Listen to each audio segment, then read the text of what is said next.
আর আজকাল আমাদের দেশে এইটা কি করে তুলে দেওয়া যায় দেখেন, হাড় জ্বলে যাচ্ছে, দোয়াখানি দোয়াখানি করে। কবে হবে তোমরা দোয়াখানি? প্রতি বছর হয় না? হ্যাঁ, ও জলসার পরে আলোচনা। আসলে এইটা আমাদের দেশে ছিল না। বৈশাখ হুজুরি চলতে পারলে আমি কবরতে তুলে জিজ্ঞেস করতাম। বৈশাখ হুজুরির ফতোয়া তাবিজাতের ৪র্থ খণ্ডে লিখেছেন যে যখন দেশে দুরারোগ্য মহামারীতে দেশের লোক প্রচুর পরিমাণে আক্রান্ত হবে, সেই রকম সময় এই দোয়াটা, নিম্নলিখিত দোয়াটা পড়ে ছাগল, গরু, দুম্বা, মহিষ, ভেড়া এই ধরনের কোন পশুর মাথায় ফু দিয়ে ওই পশুটা জবাহ করে তার এক টুকরো গোশত যারা খাবে, আল্লাহ চাইলে আল্লাহ তাদেরকে সুস্থ রেখে দেবেন। সুবহানাল্লাহ। আগে এককালে বুড়োদের মুখে শুনেছি, ইতিহাসও বলে যে গ্রাম কি গ্রাম উজাড় হয়ে যেত কলেরায়, বমি আর পায়খানা, পেটনাবা, ডায়রিয়া, তারপরে ওই পক্স, বসন্ত যখন দেশে আসতো তো দেখা যেত গ্রামে এমন বাড়ি ছিল না যে বাড়িতে কারোর হয়নি। এইরকম দুরারোগ্য মহামারী ব্যাধি যখন আসবে, হুজুর বললেন তখন এই তাবিজটা তোমরা করো। সে ব্যাধি বলো অনেক আগে পার হয়ে গেছে, কিন্তু দোয়াখানিটা কেন, ওর ভেতর গড় রহস্য আছে আরো। এখন তো আর দোয়াখানি না, এখন গরু খানি। সে বসে হুজুর দোয়াখানি তাবিজাদের কেতাবে যে 4 পৃষ্ঠা দোয়াটা আছে, দোয়া পড়ে গরুর মাথায় ফু দেয়। এটাই জি ফু দেওয়ার টাইম। তারপরে ফু দেবে কি একটা কসাই, তার বললো কসাই আমাদের এই রাম গরুর 4 কুইন্টাল গোশত দিতে হবে, বলো কত নেবা? কসাই বললো আমার 190 টাকা দাম দিতে হবে। কসাই তার মতন কুপকে 190 কিলো দে, বাকি জোস্তা যা থাকলো সে আবার তার কসাই এখানে বিক্রি করলো। এ ঠিক দোয়াখানি না, মাশাআল্লাহ জাযাকাল্লাহ, খাওয়া খানি। তুমুল খাচ্ছে, হদ্দ গেলা গিলতেছে, শালা খাচ্ছেও গরু, হচ্ছেও গরু। গরুটা কম খেয়ে যদি দুধটা একটু বেশি খেত, তা বলতাম যে ব্রেনটা একটু খুলতো। কি পরিমাণ যে গরু খাচ্ছে, জীবনে একটা দিন একটু খুঁজে দেখাবেন, আমি একটু সেই কসাইয়ের পা ধরে চুমু খাবো। অনেক লোকে জিজ্ঞেস করেছি ওই গ্রামে গ্রামে গোশত বিক্রি করে, তবে জিজ্ঞেস নামিও ভাই তাতে বেচতে বেচতে হয়তো 1 কেজি বেশি হয়ে গেল, তা কুকুরির দেশও কোনোদিন, তাই তো ভাই এ মাল কোনোদিন বেশি হয় না, বুঝতে পারেননি? বলছি কোনোদিন বেশি হয় না, শেষমেশ তাহলে 1-1.5 কেজি যখন থাকে হয়তো 150 টাকা বিক্রি করি, 200 টাকা। ওর বললাম তা তুই 40 টাকা কম দে। বলে জীবনে গোশত বেশি কোনোদিন কুকুরি দেইনি আমি। আর আপনাদের কোন কসাই যদি বলে আমার একটু বলবেন, আমি তার পায়ে একটু নমস্কার করবো যে একটা ভালো কসাই পেয়েছি যে গোশত বেশি হলে তা কুকুরি দিল। জীবনী লক্ষণ নেই। আরে আমরা পারবো না বলবো তবে তো কুকুর লাইনই দাঁড়াবে, কিন্তু আমরা কোনোদিন পারবো না বলেছি? এই দোয়াখানিটা যে যত্ন সহকারে হচ্ছে, যে যত্ন নিয়ে দোয়াখানিটা হয়, বসিরহাট হুজুর তার কেরাত শিক্ষার ভিতরে লিখেছে কোরআন শুদ্ধ করে না পড়িলে নামাজ আদায় হয় না। ওয়ারাত্তিলিল কোরআনা তারতিলা, কোরআনকে কোরআনের মতো করেই পড়তে হবে। শালা মুসলমানের মাথায় বসিরহাট হুজুরের গরু ফতোয়াটা ঢুকেছে খুব, কিন্তু মুসলমানের মাথায় বসিরহাট হুজুরের কেরাত শিক্ষার এই ফতোয়াটা ঢুকে। গরুর যেটা দোয়াখানি করে খেতে হবে ওটাও বসিরহাট হুজুরের কিতাবে আছে, আর কোরআন শুদ্ধ করে পড়তে হবে এটাও বসিরহাট হুজুরের কিতাবে আছে, কিন্তু বাঙালির চোখে এইটা পড়েনি, গরুটা পড়েছে। আচ্ছা এসব কি পাগল না শ্যাম পাগল? সব বোঝে, ভীষণ বোঝে। আল্লাহর রাস্তায় বলছি, এই যে দোয়াখানি, এতে এক্ষুনি আর কোনো স্বভাব নেই। হ্যাঁ, দেশে যদি কোনো মহামারী দুরারোগ্য ব্যাধি টেধি আসে আপনি নিশ্চয়ই তাবিজ করুন, কোনো দুঃখ নেই তো। কিন্তু হুজুর কি লিখেছেন যে প্রতি বছর একবার করে গরু খাওয়া এরকম নিয়েতে? বলেন 100 পরিবার গরু ক কুইন্টাল লাগে? পরিবার তো 100, গরু লাগে কত? মোটামুটি কুইন্টাল, 4 কুইন্টাল এই মহল্লায়। অন্য মহল্লায় তো ওখানে আবার কত পরিবার? 70-80 ঘর মানুষ হবে, 4 কুইন্টাল মাল পড়বে। তার মানে পার পরিবার অন্তত 5 কিলো করে নোনা গোনা। এখানে মোটামুটি 100 পরিবার মানে ওরকম 3 কুইন্টাল না 2 কুইন্টাল? কমসে কম 4 কুইন্টাল। তার মানে এ যা টানাটানি দেখতে পাচ্ছি, এড়ে গরুর যে দুটো বাদ দেওয়ার, ও দুটো ভাত না দিয়ে ভালো হয়। ওর সঙ্গে দে আরো 500 গ্রাম বাড়ো, আর 500 গ্রাম বাড়া মানি আবার 200 টাকা। হেই তোর হেসতিস কেন? কি বুঝিস তোরা? 270 টাকা। আজকের দিনে দোয়াখানি না করলে গোনা হবে। কেউ যদি বলে আমি এখান থেকে বইকার মতো নাগাস্টান দেবো, একটা লোক বলুক যে দোয়া না খানি না করলে গোনা হবে, এখান থেকে বইকার অন্তত কত 20-22 কিলোমিটার হবে, তাতে আমার নাক থাকার যাক আপনার দেখতে হবে। কিন্তু যে দোয়াখানিটা না করলে কোনো পাপের সম্ভাবনাই নেই, সেই দোয়াখানিটা বিরাট যত্ন সহকারে হয়। কিন্তু যে কোরআনটা না শিখলে ছেলে মুসলমান হতেই পারে না, আর জান্নাতে যাওয়ার যোগ্যতা হাসিল করতেই পারে না।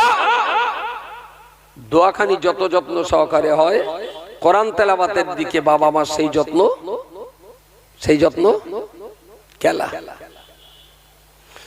4 কুইন্টাল গরু মানে মিনিমাম 80,000 হবে না?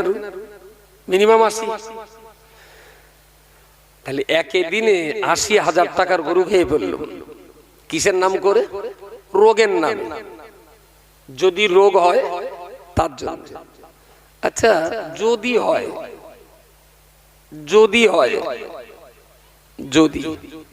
আচ্ছা একটা তেলাপিয়া মাছ খেতে গিয়ে মনে হলো যদি কাঁটা গলায় বেঁধে যায়, তা মনে করলাম না বসিরহাট এলে যাবে না। বসিরহাটে গিয়ে যদি না বেরোয় তাহলে কলকাতায় এলে যাবে না। কলকাতায় যেতে যেতে বেলেঘাটার ফাঁকা মাঠে যদি টায়ার পাংচার হয়ে যায়, তেলাপিয়া মাছ খাওয়ার কোনো লাইন আছে? হ্যাঁ আলো কোকা বে কর। তাহলে বে তো করলুম, বউ যদি আমার মারে, সে জীবনে বে করতে পারবে না। আমি করছি তাহলে এক কাজ কর, একটা ব্যবসা কর। তাহলে ব্যবসা তো করলাম, যদি ব্যবসায় লস হয়ে যায় আমি তো বাড়িতে শুয়ে থাক, তাহলে শোবো তো খাটে, যদি পা ভেঙে নিচে পড়ে যাই। আমি তাই রাস্তাতে হাঁট, তাহলে যদি অ্যাক্সিডেন্ট করে পড়ে যাই, তাহলে এর আসমানে তুলে দেওয়া ছাড়া আর কোনো লাইন আছে?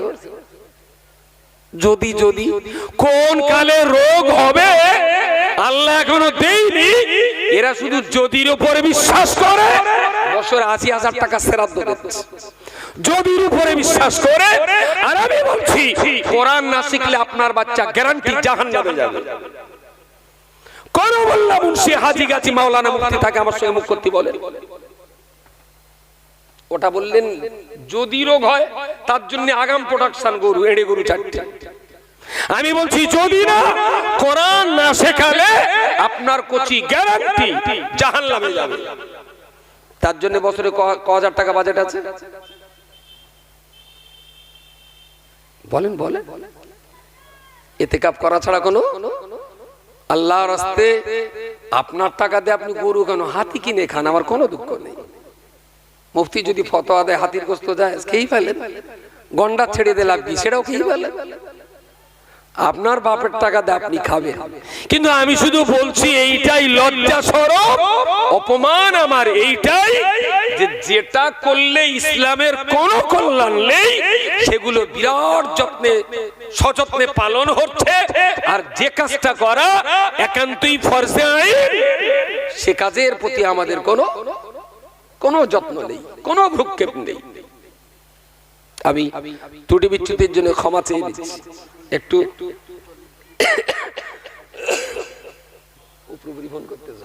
একটু ব্যস্ততার জন্যই আমার টাইম ছিল আর একটু রাতে, কিন্তু নানান যন্ত্রণায় একটা দাউতাজ লেখাই হয়নি। ফোন করে বলেছে সে ডায়েরিতে লেখা হয়নি, সকাল থেকে ওইরাম জ্বালাচ্ছে। সেই জন্য শরীফুল আবার বললুম আসলে একটু একটু ছোট লোক পেনা তো, উল্টো পাল্টা করলে তুলে আষাঢ় মারাও যাবে, পাপে ছোট তো। তাই আমি সরি বল, তুই একটুখানি যেভাগ মেনে নে, তো একটুখানি আগিয়ে দিলে, পরের ডাক্তার ঠেলে দে, তারপরের ডাক্তার ঠেলে দে, মোটামুটি মেকআপ হয়নি কোনো রকম করে। পরের বক্তা আছেন, আপনারা বক্তব্য শুনুন। আর আর আমি দুটো জিনিস আপনাদের বলছি, বক্তব্যটাকে লক্ষ্য রাখুন।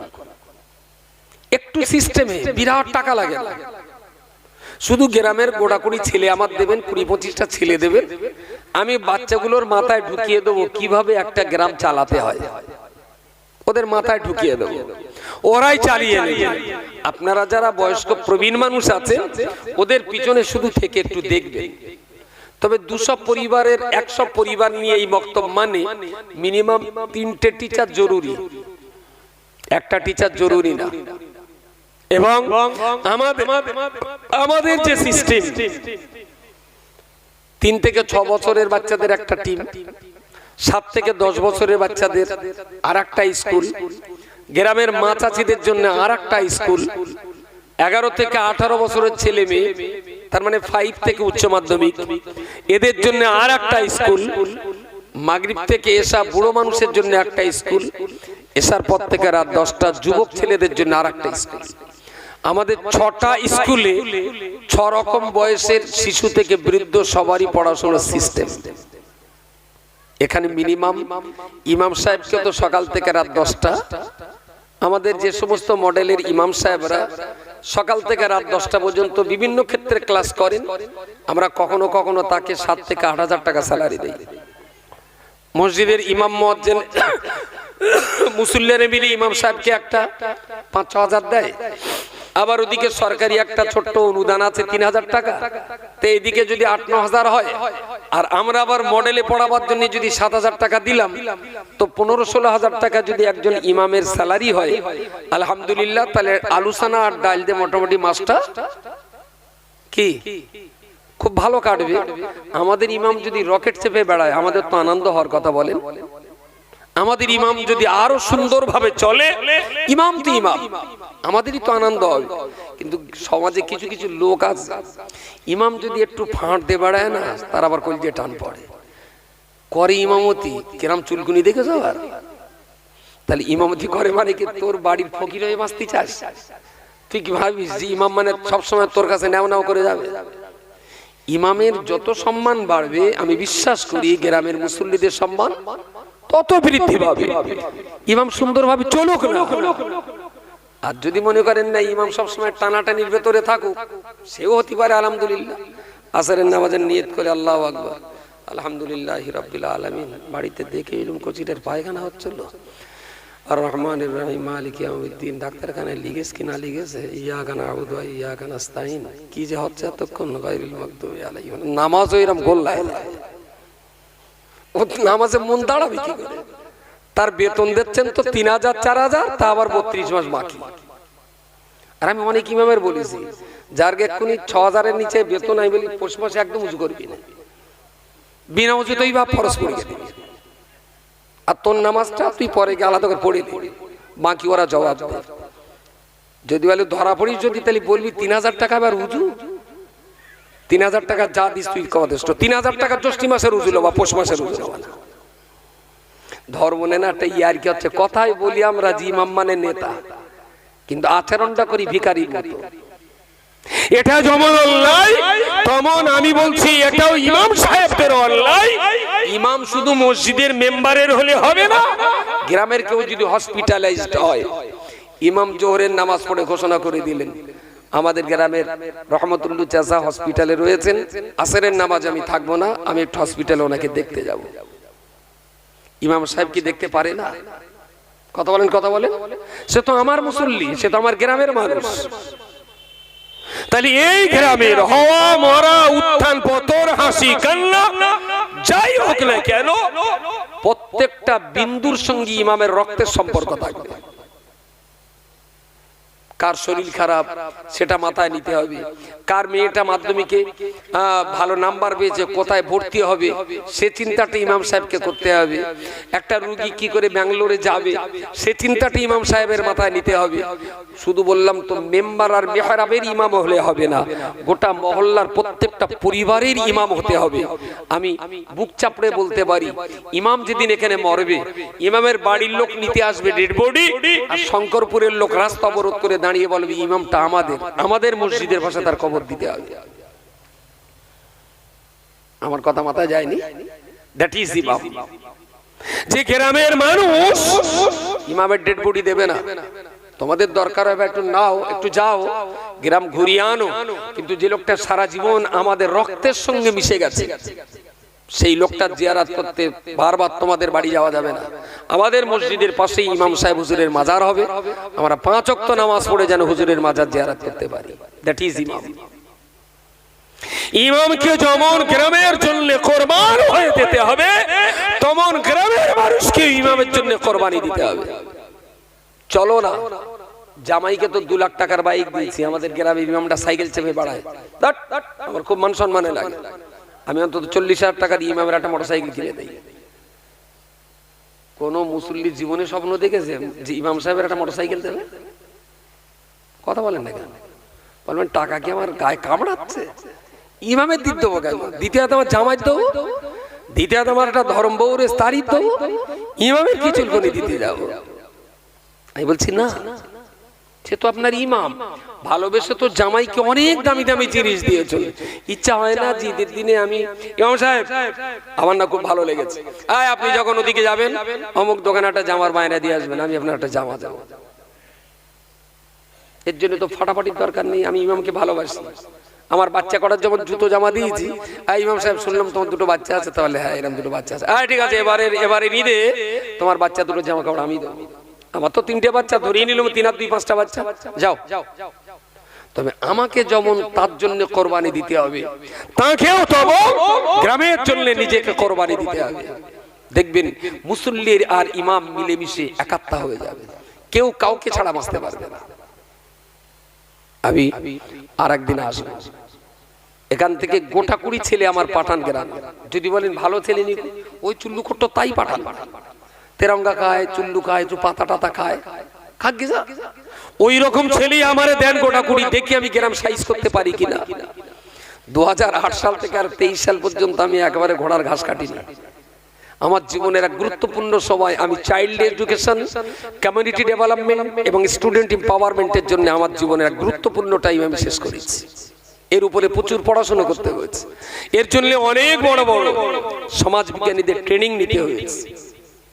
ওরা আমার কাছে যাবে, আমি ওদের কিছু কাজ দেব, তারপরে মাদ্রাসায় এখানে এই জায়গাতে বিকেলের পড়ন্ত বেলা একটা মিটিং করব। সেদিন বাইরের কোনো শ্রোতা থাকবে না, শুধু এই গ্রামের বাপ থাকবে আর এই গ্রামের মা থাকবে, বাইরের কোনো শ্রোতা থাকবে না, শুধু গ্রামের বাবা আর গ্রামের মা। শুধু সিস্টেমটা আপনাদের মাথায় দিলে খুব আপনাদের ইচ্ছা হবে আনন্দ করে এটা চালাতে। এবং আমি গ্যারান্টি দিয়ে বলছি এইভাবে মাত্র অনলি 3 ইয়ার্স 3টে বছর চালাবেন, বুকটুকে বলতে পারবেন যে 10 বছরের কোনো বাচ্চা নেই আমার গ্রামে যে বাচ্চাটা কোরআন পড়তে জানে না। সুবহানাল্লাহ বলেন। বুক ঠুকে আপনি বলতে পারবেন যে আমার গ্রামের 70 বছরের বৃদ্ধা মা এই মাদ্রাসায় পড়ে তিনি এখন কোরআন শিখেছেন। 60-65 বছরের বৃদ্ধ বাবা তানারাও এখন কোরআন শিখছেন। শুধু ভালো হব, ভালো করব বললেই ভালো করা যায় না, ভালো করতে গেলে ভালোর একটা মডেল মানুষের সামনে তুলে ধরতে হয়। একটা মডেল মানুষের সামনে তুলে ধরতে হয়। ও এইরকম ভালো, আচ্ছা ঠিক আছে তাহলে আমিও আছি। আমরা সেই চেষ্টাটাই করব। আমাদের দোয়া করুন। পরবর্তী বক্তা যারা আছেন,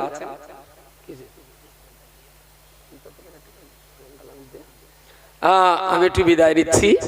পরবর্তী বক্তা আছেন রজব আলী সাহেব আসবেন, তাদের বক্তব্য আপনাদের শুনতে হবে। আর আমি কবে আসবো আপনারা 20টা-30টা বাচ্চা পাঠাবেন, আমি ওদের জন্য 2 ঘন্টা সময় দিয়ে ওদের দিয়ে আমি বলে দেবো যে আমি কবে আসবো। একদিন আসবো, ভাবটাল তো ভালো দেখতে পাচ্ছি না। হ্যাঁ, দোয়াখানির দিন হোক, ও ও তো গরু যে আমার চাপা দেবে শেষটায় অক্সিজেন ক্রাইসিস হবে। এই বাড়ির 100 পরিবার যদি এক পিস করে দেয় তাতেই তো আমি শেষ। দোয়া খানিটা আপনাদের উপর দিয়ে যাক, কোরআন খানিটা আমি দেখবো কি করতে পারি, যেদিন আসবো বলে দেবো। দয়া করে সেদিন যেন বাড়ির কোনো পুরুষ মানুষ অন্য কোথাও যাবেন না, একটু কষ্ট হলেও 2 ঘন্টা সময় দেবেন। শুধু আমি বসবো গ্রামের বাপ আর মা নিয়ে, দেখবেন গ্রাম পাল্টে দেওয়া কত সহজ। মাওলানা এসছেন, তার বক্তৃতা আপনাদের শুনতে হবে। আসসালামু আলাইকুম ওয়া রাহমাতুল্লাহি ওয়া বারাকাতুহু।